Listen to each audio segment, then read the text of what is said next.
What's going on, y'all? Welcome back to Little Tailgate Talk. And today we're going to cover a topic that we talked about at the end of last week: new calls, how to use calls, and different little tips and tricks that we do. Yeah, I've had a lot of conversations with guys that's hunted their whole lives, and also have had conversations with new hunters. Trying to help them kind of narrow down what they're looking for in a call, what they're looking for, out in the woods. So it's totally dependent upon whoever each individual hunter. To me, that's the way I feel about it. I don't want to say I'm kind of bad, but I'll get a new call. I'll buy a new call about every season. Just to get a new call. Yeah, I'll see something online or watch a hunting show or something like, dang, I like that call. Or I think the internet's tapped into everything I do, because every time I'm thinking about a new call, I'll get an ad on social media or something about houndstooth or this or that or the other. It's pretty much already in the mailbox at that point. Yeah, I can't help myself. So I got 2 new diaphragms for this coming up season. And my poor wife, one of our whole shelf in the refrigerator is nothing but my diaphragms. Yeah. I just got them in a big gallon Ziploc bag, and I'll go in there and I'll play with one, or I'll do this and that. But for me, I'm the total opposite. I like, once I find a call that I like, I'm gonna try to take care of that one the best I can, because I find that sound and I find that perfect call, and that's the one I stick with for the most part. But yeah, so when I first started calling, I was terrible. Yeah, I believe we all were.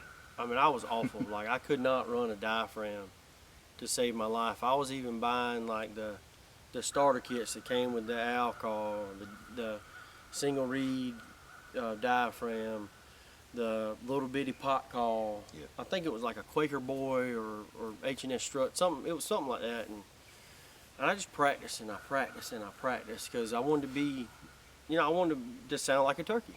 I wanted to be able to go to the turkey woods and be successful. So yeah, I mean, for me, and I've heard this, listening to competition callers and stuff, like, one of the best things to do, and it's obvious, I don't think about it a lot, but, riding down the road to work or whatever, just pull up some videos of some hens talking back and forth to each other, and listen to that, get that real life sound. To me, cadence and rhythm is more important than the actual sound itself in a lot of cases, because just like people, our voices are different. That's right. And every turkey has a different sound to them, and so that's where I believe just getting that cadence and that rhythm, and knowing when to call, how loud, or are you gonna, you don't want to go in just blowing the doors off of them, right off the rip.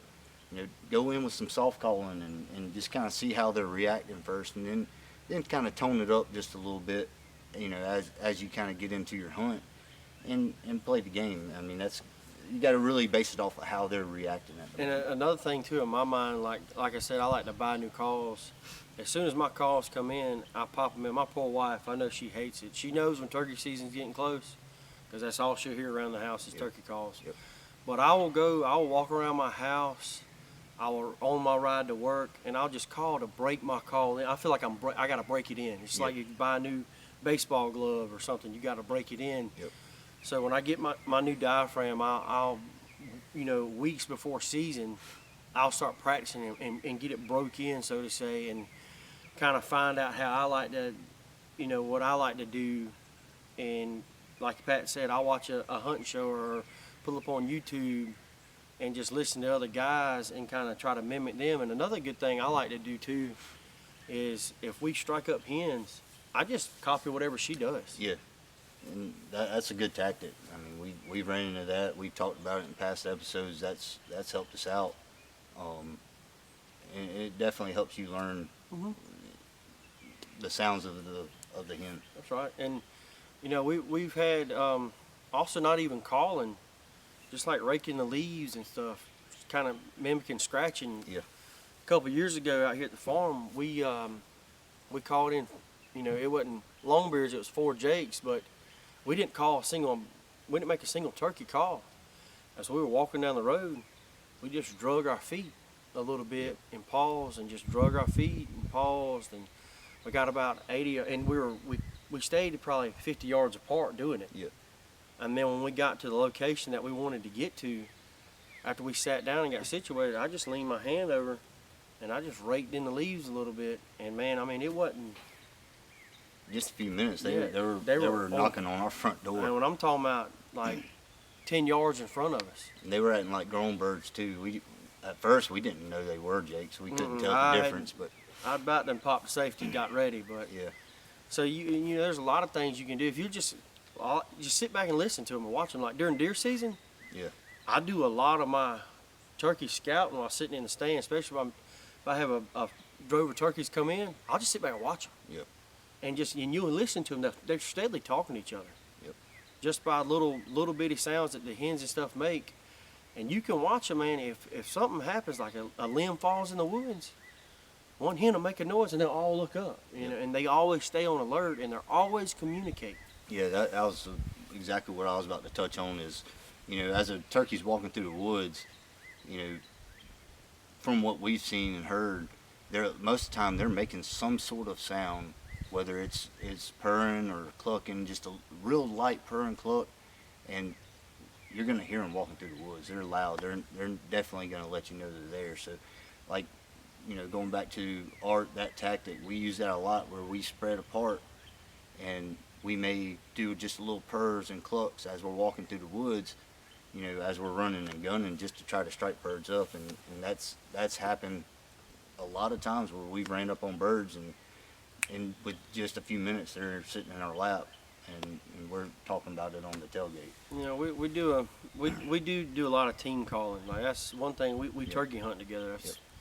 Which I like. Overall hunting, I like hunting with people anyhow because it just makes it more fun. Yeah. You have somebody you can talk about the same story and all, but we do a lot of that team dual calling, and it's like Pat said, we'll split up. Just because it's like multiple hens are just kind of doing their thing, but they're not. They can see each other. They're close to that way. If they got to get back together, they can. You know, during deer season this year, I was riding around the edge of the field going to my stand. I jumped up a big drove of turkeys, and they scattered like roaches. And after I got in my stand, I'm gonna call the boss hen. She went to calling, and you could hear them coming back together, like an assembly type call or something. I broke the flock up. Yep. And once she got situated and she felt safe, she went to calling, and they were answering her back, and you could hear them. I mean, they wasn't far behind me. I could hear them in the leaves getting back up together, and then you could tell when they got back together because they were making those small light purrs and clucks. And I mean, you could hear them scratching in the leaves and all, but they were steadily communicating to let each other know, hey, it's okay, we're safe. You know, let's get. We're over here. Come back. Come back. Let's get back together. Yep. Another thing too, I was actually talking to a friend of ours at work. He's kind of new to turkey hunting, but Nick, we were having a conversation, you know, about diaphragm calls, and if you're getting into it, like everybody sees everybody on TV using diaphragms and this, that, and the other. They can be kind of hard to get the hang of to learn how to call. So, you know, just stay practicing. But a good pot call to me is a great tool to have out here, because you can do both. You can get down on it if you need to on a windy day, or if you need to, you know, let back just a little bit and get some soft clucks and purrs in there, you can do that as well. And it's a little easier to get the hang of, just, you know, being able to operate the call. But goes back to, you got to learn the rhythm and the cadence of an actual sound of a turkey to, you know, in my mind, to be successful. Well, see, in my vest, I tote all of them. I have a box. I have one box call, 2 pot calls, multiple strikers for the 2 pot calls, and I'll have 5 or 6 diaphragms in my diaphragm pouch. And one thing about us hunting, you know, we take turns of who's on the gun, so to say, and who's not. So there's been multiple times I've had my pot call in my lap, calling, or Pat has, while the other one's on the gun, and we're not even using diaphragm. Just that light, just them little light purrs, just real soft light purrs. I mean, it drives them crazy. Another tactic to me, I'll do this a lot, is we strike a bird up and it seems like he's kind of hanging up. I'll go, I actually tell you, just stay put. I'll go closer to the bird, just to sneak closer, and then turn around and walk back past where he's sitting To try drag to him. drag him farther. And we actually have a hunt out at the farm, old farm we were talking about last week, where that actually worked. We went the day before.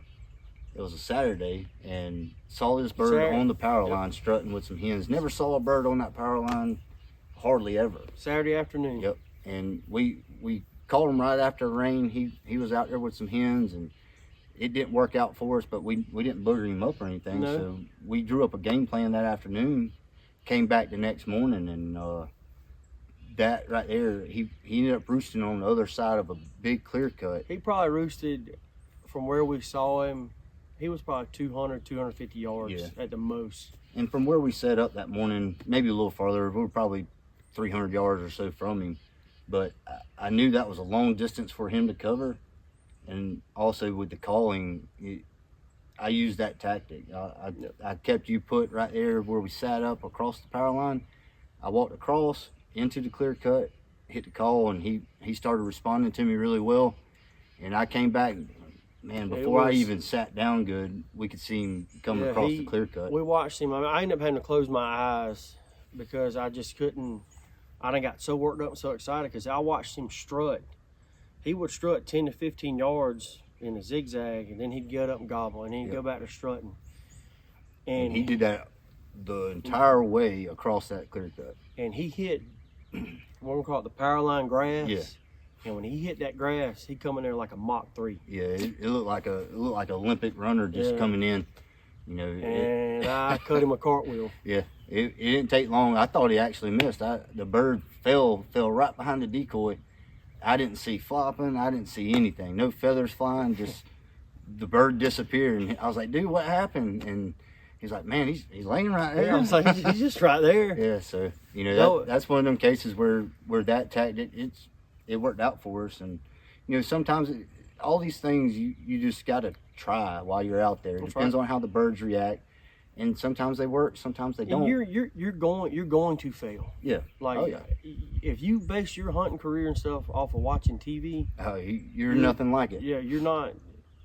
Like we love it and we enjoy it, and that's why we're doing this now, is to share our passion and stuff with it. But we're not that great. I mean, I'm just gonna be honest. And you're just like Pat said earlier, we're trying to mimic something that the good Lord intended not to happen. We're trying to call Him to us. So you got to practice. Yep. It's not, you can't just go out there and I say you can't. Some people can. Some people just have the knack, and they're that lucky or that good, so to say, that they can go out and strike one up. But for me, I have to practice. Yeah. I've got to practice. And it doesn't hurt. And it's just like any athlete out there. You're gonna practice before you go into the real thing anyway. So, you know, what's different for us? Why not? And don't ever give up neither. Yeah. Like if you steadily go and it steadily stuff doesn't work, just don't give up. Just change it up. Try something different. Or you might have been right on the cusp of something working, but you didn't have it that quiet tone, you know, right there where you need it. Just keep practicing. Yep. I mean, you just got to practice. I remember one of my first turkey hunts, and this kind of falls into watching the TV shows and all this. We grew up watching VHS tapes, and I was hunting, had 3 birds gobble. They came in, but they didn't like the decoy really well, so they kind of skirted the decoy.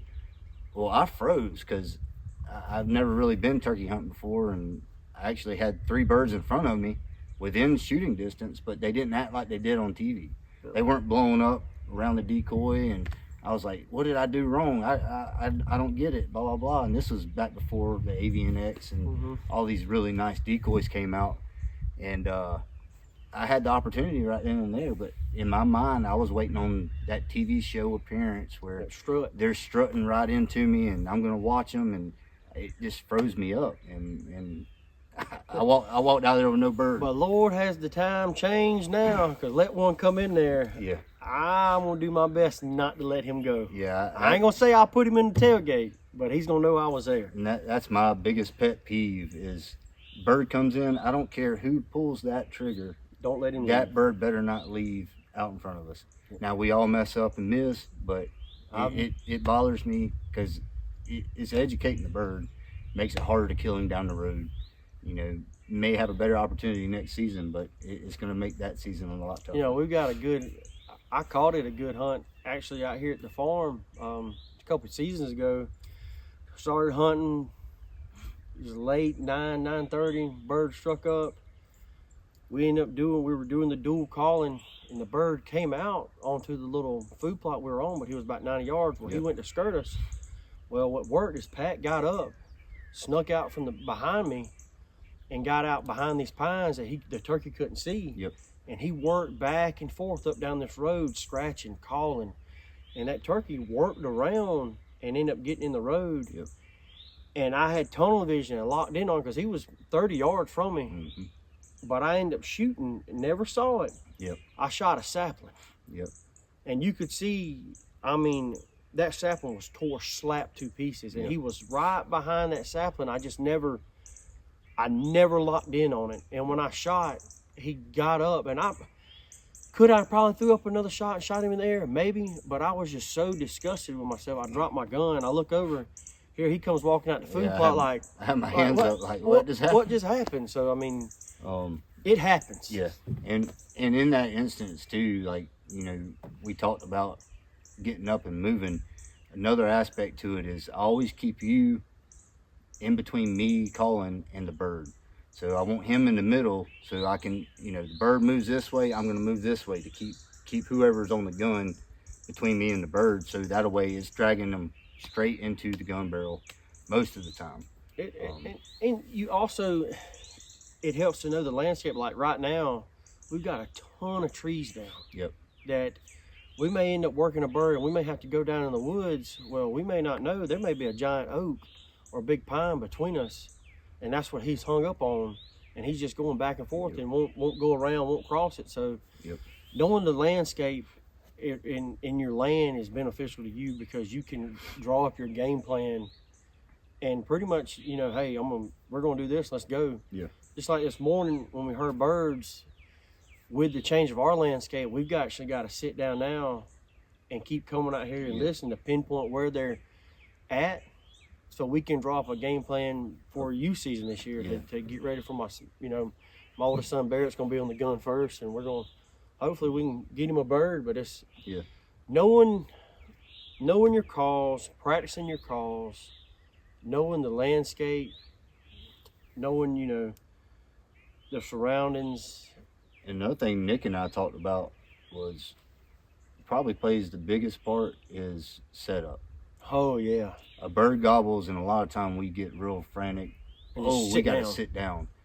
Well, do more than just sit down. And it looks like that on TV as well. It looks like they just set up. But we may be sitting. You might be sitting in the wide open sun. Yeah, you got to think about. Just look at your surroundings. Look at say you're on a road and there's a curve or a bend. You know, you don't want to go around and meet that bird around the other side of the bend. Just stay on just this side of it and find the shady part. That's happened to us a lot where we've just sat down and we look down and we're sticking out like sore thumbs because we're just out in the sun. So, you know, keep those things in mind. Like you said, everything else, and biggest thing is keep practicing and don't give up. Use what works for you, and the rest of it will fall in line. And one more thing too that I'm real big on is shooting and pattern your shotgun. Yeah. Every time I'm pretty hung up on Apex shells. And this is not an ad or nothing for them. I just like them. But every time I get a new box, I still will go shoot my gun at least once just to make sure it's still on. And I'll shoot at 20, 30, and 40 yards. Yeah. We try to set ourselves up where we're going to have the closest shot possible. It gets us going, but it also gets them in that better gun range. But that's where it's important to know your pattern, because you're throwing a softball at their head. You got to know where that softball's hitting, because it's easy to miss. If you put the bead right on their head and you're shooting just a little to the left, you might miss them. So me practicing, me steadily shooting, I killed a bird a couple seasons ago at 65 steps. Yep. And I felt comfortable doing that because I've shot my shotgun, and I know, you know, how big the pattern is at X amount of yards just for practicing. Yeah, shells can get expensive, but it's worth going and shooting just a few times to make sure your gun's still patterned. You know, and just take care of your equipment. Take care of your gun. You change the oil and stuff in your truck. Check your gun, clean the barrel out. It's just small little details that you can do that could help change your variables for your hunt, make you more successful. Yep, and it all kind of compiles together. You know, we've left some of part of the recipe out, and you know, it didn't make it at the end of the day. That's but right. you know, if you find your pattern, or you know, whatever you want to do, like you were saying, just stay consistent and do that every single time, and that's just going to kind of better you Sharpen. out. Yeah. Just sharpen what you're doing and stick with it. And like I said, if you've tried and it's not working, it's okay to change up. Don't give up. Change up. Yep. You know, just keep at it. Keep going. You know, we're getting closer and closer to season. Yeah. We're just a few weeks out of youth season, then our season rolls in. I'm stoked, especially after this morning, hearing a few birds gobble. Yeah. It's got my blood going. Seen some tracks in the road. I mean, it's turkey season, baby. I'm ready. Yeah, hopefully this, you know, our next episode we'll be bringing some clips from our youth season hunts, and hopefully there's some birds and feathers in the bed. That's right. We're gonna bring y'all some hunts. You know, we're not, like I said, we ain't perfect. We're gonna try. You'll see some kids. You'll see some new hunters, and hopefully we got a lot of tailgate talking to do and take some pictures. So Yeah. appreciate y'all. Hit that like, subscribe button. Yep, that's it. Just hang in there with us and keep following along. Appreciate it. Thank you.